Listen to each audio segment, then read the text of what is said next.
Has anyone ever told you look exactly like Al Pacino? You know, Scent of a Woman. Hoo-ah! Hoo-ah! Very good. Very good. You know something? No soup for you! Come back 1 year. Next.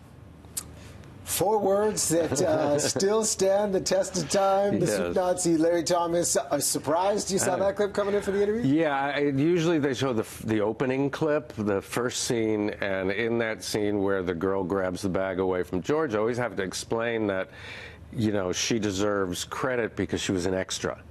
And so the timing you see, like the Danny Kaye timing that she did, she wasn't even aspiring to be an actress. She was an extra who managed to have better timing than me or anybody else on the show. Is this it right here that you're talking about? Yeah, this one. Watch her timing. Crab bisque to go. They pulled her out of the extra period at the last minute. Yeah.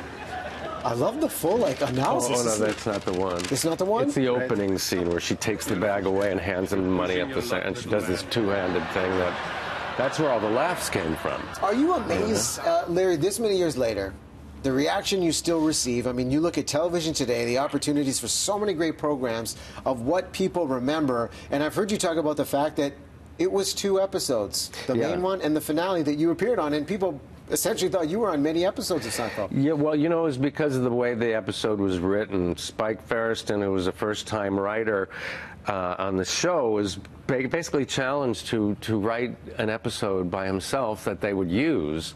And he saw the way that the show was morphing into less of just one storyline and more of a lot of storylines. So the Soup Nazi episode had so many storylines that people think it was more than one episode. Yeah, I mean, that's a good credit. writing. It's a credit to how you owned it. And here's the thing I appreciate of how you embrace it. I mean, showing up at Fan Expos, the West Coast Women's Show this weekend.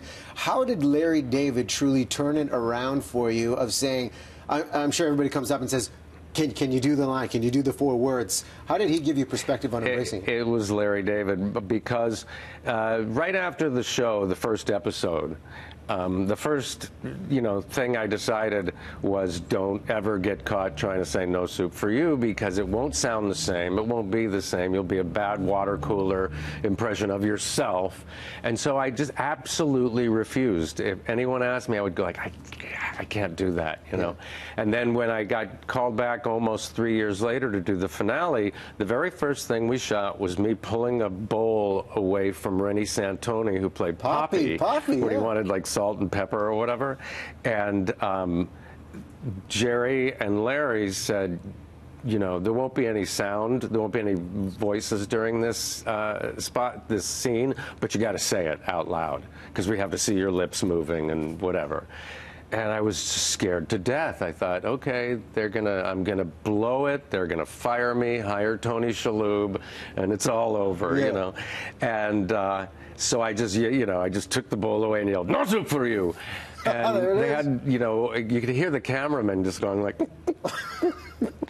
and we were done. And as soon as we were done and moving on, Larry David walked over to me and he goes, "Hey man, you say it the same way you said it 3 years ago." And that was it. That's all I needed was permission from, the comic genius. And it's like, okay, I can say it now. Yeah. So. And you've embraced it. You're still being celebrated. West Coast Women's Show. This Sunday you're going to be there. Your wife, Angela, she's here off camera. She's going to be here with you. My lovely, beautiful wife, Angela, has a company called The Mending Muse, which is basically inspirational and makeup tips for women.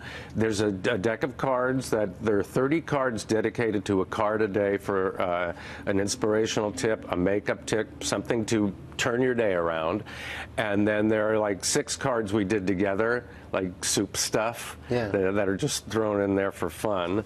And so she'll be at her booth next to me. In my booth, I have like my book, Confessions of a Soup Nazi, an Adventure in Acting and Cooking, signed soup ladles. Some great stuff happening on Sunday. And so we got that. And then Sunday at 1:30 p.m., I'm going to be on the chef's stage.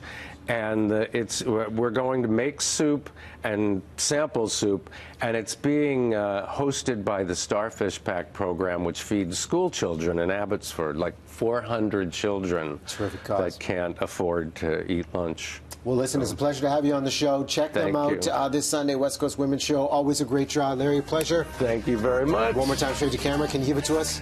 Wait, Larry, gotta bring yourself back up. Right here, right down there. No soup for you. There it is. The weekend can now get started. We'll take a break. Russ and Kate, and entertainment news coming your way.